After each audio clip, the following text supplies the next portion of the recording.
So this is what I woke up to. I live next to a construction zone, and I thought it would be okay, but it's really starting to get on my nerves. A year ago, I moved into a 55 plus condo and thought it checked off all the boxes. And my lease is coming up fairly soon here, and I have to make a decision as to whether I'm going to stay or am I going to go and look for something else. So I'm really kind of torn up about it, and I thought, you know what? I'm going to make a whole list of ideas. I've got all my pros and cons here, and I want to discuss this with you, show you some of the advantages and disadvantages of living in a 55 plus, with the hopes this will help you out, and also maybe you can help me make a decision, because it's eating me alive, man. I don't want to move again. It's so much work. But if it's the right decision, it might be worth all the hassle. Hi, my name is Lisa, and welcome to the channel. So first of all, why do I want to stay? First, this building is pretty much brand new. It was just built last year. I was the first person to come into this particular unit, and I absolutely love it. It's a little over 1,000 square feet, 2 bedrooms, 2 baths, and a massive wraparound deck that my cats absolutely love. I have lots of windows, and I have a catio out there on the deck. So the cats love to be out there watching the people. I overlook a park, so they watch the kids play, that sort of thing. I'm also east facing, so I get that morning sun with my morning coffee, and that is very much exactly what I was looking for. And I know this might not be a big deal for some people, but I love this island. It is massive. It's fantastic for when the kids come over for meals, for setting out all the food buffet style. There's these massive drawers that just hold everything. And an island like this is hard to come by. In fact, a whole kitchen like this is hard to come by. On top of that, all the appliances are brand new, and the washer and dryer is probably one of my favorite sets I've ever had in my whole life. And I know it seems trivial, but it's just these little conveniences in life that make us happy. I'm a nester, and I like my nest to feel comfortable and easy and peaceful. And so brand new everything it just puts a smile on my face. So let's talk about the building. It has a little workout area. It's not very big, but how much space do you need to be on a bicycle or lift some weights? There's an amenity area where we play cards and have dinners and bring in bands and things like that. There's a golf simulator in the basement, and they're working on a games room where they can bring in things like foosball tables and ping pong tables. The whole year that I've been here, they've been working on it, and they still haven't finished it, which has been really frustrating, to be honest with you. A huge feature of this building is I feel safe. I am high up, so it gives me an element of safety. I don't worry about people breaking into my sliding doors. This happened to me in a previous building, and it's just really left an impression on me. So safety is a huge thing, especially as a solo woman. One day I came home from looking after my grandkids and realized I'd forgotten to lock my door. And it didn't freak me out. I thought, wow, I didn't even worry about it. There was one day where packages were left outside my door, and I didn't worry about them being stolen either. There were packages left out a neighbor's door for, I think, 3 days, and nobody touched them. The people in this building are older. 99% of them are retired. And so it's quiet in the evenings. So I really like that because it is a peaceful place to live. And my cats have even gotten a little braver. About 10:30 every single night, they just like dogs who are trained, they go to the front door and they want to go for their walk. So instead of walking outside, though, they like to run up and down the hallways and get some exercise. So that's been a really nice perk. Another big plus is this building is close to my kids. It's literally a 14-minute drive from door to door. It's close to a pool I really like. It's close to a lot of amenities that I really like shopping and restaurants and the major highways. And it's actually in a really ideal location for how I want to live my life. And the things about this 55 plus community, there's always things going on like movie night, canasta, bingo, fake horse racing. They're talking about taking a wine tasting trip to Kelowna. There's an e-bike that belongs to the building that we could use at our own leisure. There's underground parking, so my vehicle is safe. And another big perk is that because we've made connections in this building, when I go off on a trip, my neighbor, who also has a cat, so understands the cats, she looks after my two and she looks after my place. And so when I'm gone, I feel good. I know that my cats are being taken care of. They're safe and happy in their own home. And I can just let go and enjoy wherever it is that I'm off to. And I will do the same for her when she goes off on holidays. So, seems like with all these perks, why in the world would I even consider not renewing my lease? First of all, it's really expensive here. When I start looking at other places, and I have been just to do some research, I realize that I may not get the same amount of perks in other places as what I get here, but I could live really comfortably for $500 to $800 a month cheaper than what I pay here. And we all know that saving money at this time in this economy is a good idea. And even if I didn't save it, imagine what I could do with it. And a whole bunch of people just got reassessed, and we found out that rents are going up. Unfortunately, mine is not, but a lot of other people's are, so they're very frustrated. I found out that my pet fee, which I thought was a one-time thing, turns out to be a one-time thing per lease, which is a yearly lease. So that means I need to pay $250 for Rudy and $200 for Rusty. That's $450 per year just to have my cats. And they talk about it being all about looking after the building and the grounds and everything. And I'm thinking they're not going to be digging up the dirt outside. They're not going to be peeing on the grass. They're not pooping on the sidewalks. They're not peeing in the lobby or in the elevator and doing all the things that all these dogs are doing. Will they damage this suite of mine? Possibly. They may put scratches in the screen, the stuff that cats do. The building management has made it clear that that pet fee is not to fix the damage in the suites. That's our damage deposit, right? So all of that cost is supposed to be the common areas. When will my cats ever touch their paw to the common areas? And that's where I'm confused, because my cats never go into the common areas.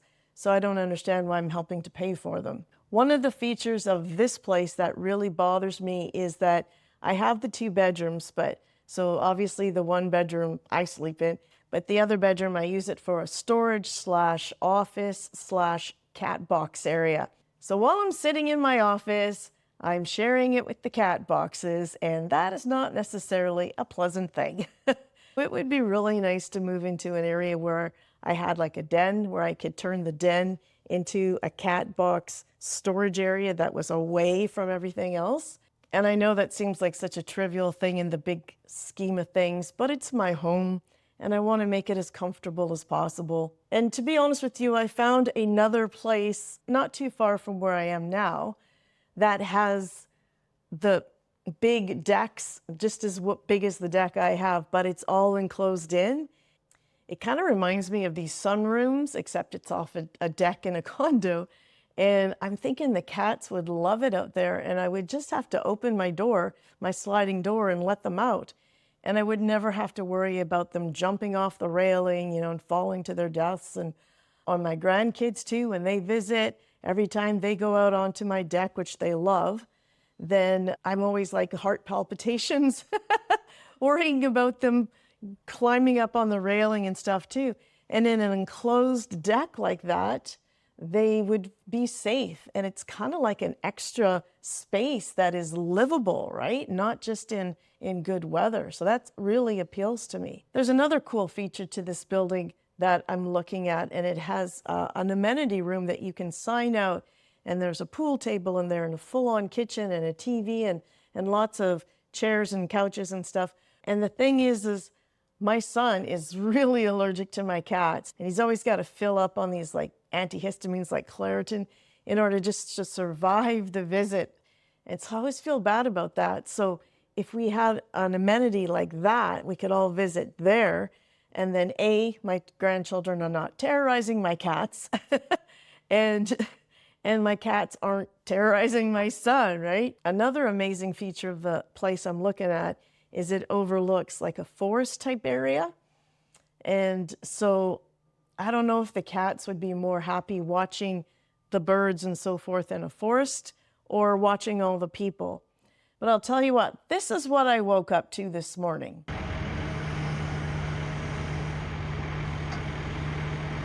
I'm in a construction zone and the place right across from me is almost finished. It should be finished in a few months, but there's going to be another one directly east from me that is going to be started again. So all of these excavators or diggers, as my grandson would call them, they're not going to stop for the next year, maybe even 2 years. And as much as they were fun to watch at first, my grandson loved sitting on the deck and watching them, I'm not sure I want to deal with another 1 to 2 years of waking up to this at 7:30 in the morning. This is a Saturday, and this is the noise that I'm waking up to. You know what? I think I'm over it. So let's talk about the big reason I'm wondering if this was the right move for me. As much as I love the building physically and its location and all the little perks, I'm not sure I belong here. I'm almost 59 in a couple months, and when I moved into this building, they advertised it as a 55 plus for active living. And they talk about all the different clubs and activities that we were going to be doing. I was super excited about that. But that is not necessarily what has happened. A lot of people who are moving in here are quite a bit older than me. There was like a 99-year-old who moved in not too long ago with a very geriatric dog as well. So they're asking people to take turns walking her dog for her. I was under the impression when I moved in that they were going to be doing all these activities for us. And what I found out was that they're actually expecting that these activities be done by us. So I've been involved in the recreation club and the advisory committee. I ran chair exercises Tuesdays and Thursdays. I am on the pet committee. I run movie night. I've helped people walk their dogs.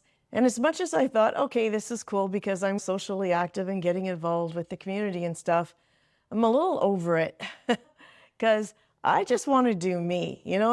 Maybe that's selfish of me. I don't know. But at this stage of my life, I don't care.